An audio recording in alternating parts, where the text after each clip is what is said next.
Kelly Barrow, and I'm going to give you a little history on depression glass, some of the companies that made it, how it was distributed, some information on the patterns, value, and reproductions. About 22 years ago, while I was at a garage sale, I came across this pink glass. Not knowing exactly what it was, I went ahead and bought it anyway because I thought it was very pretty. Like most people, I had heard of depression glass but didn't know exactly what it was.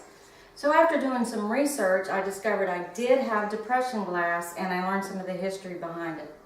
So what is depression glass?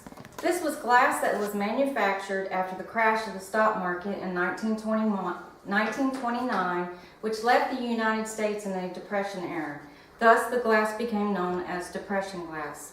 There were around 19 different companies that produce this glass, and some of those are Jeannette, Hawking, and Federal Glass.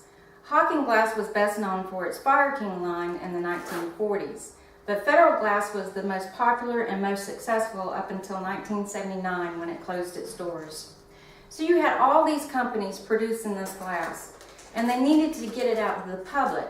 But because of the Depression, they knew that families had little to no money. So what they started doing is giving away this glass for free. And they did it by putting pieces of glass inside sacks of flour, sugar, oatmeal, and even laundry detergent. Then other businesses started doing the same thing. Movie theaters would give away a piece of glass one night a week for going to the movies.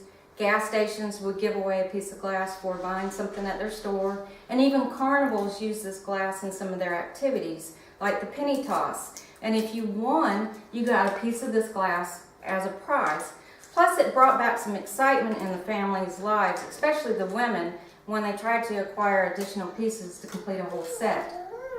Out of all the companies, you had over 160 patterns. Each pattern has its own name, like the ones I have here, or Adam, Madrid, Sharon, and Rosemary.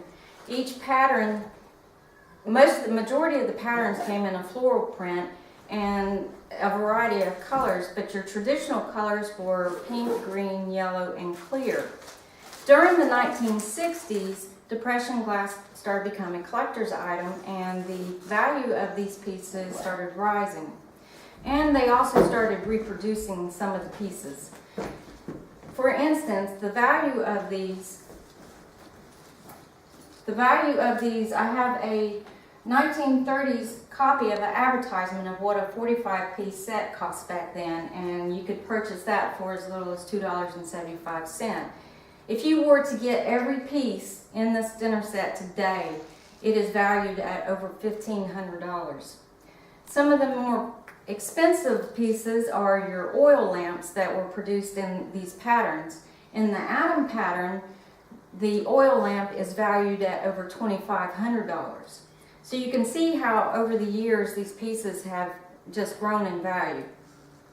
Also, the reproduction started, and the more rare pieces were reproduced, like your oil lamps, your vases, anything that had a cover to it, because the majority of the time the covers got broke.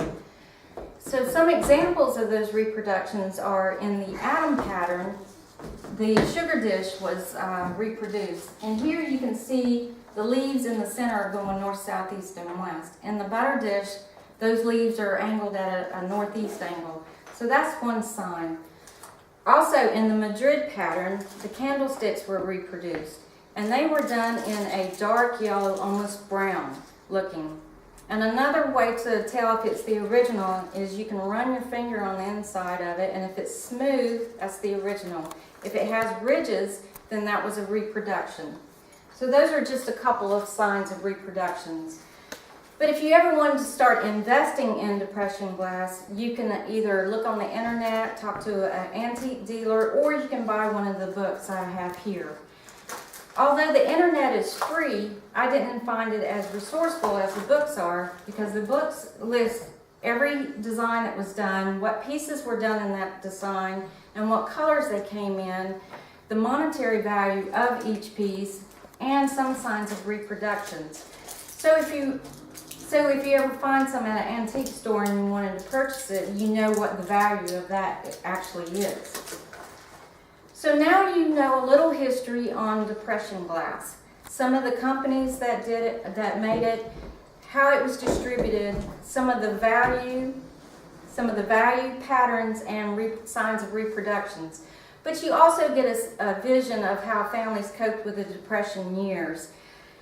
The activities that are associated with this glass brought back excitement, adventure, and it brightened their lives in a time when they really needed it. It also brought back beauty, elegance, and a sense of pride, especially when it was laid out on a Sunday afternoon dinner.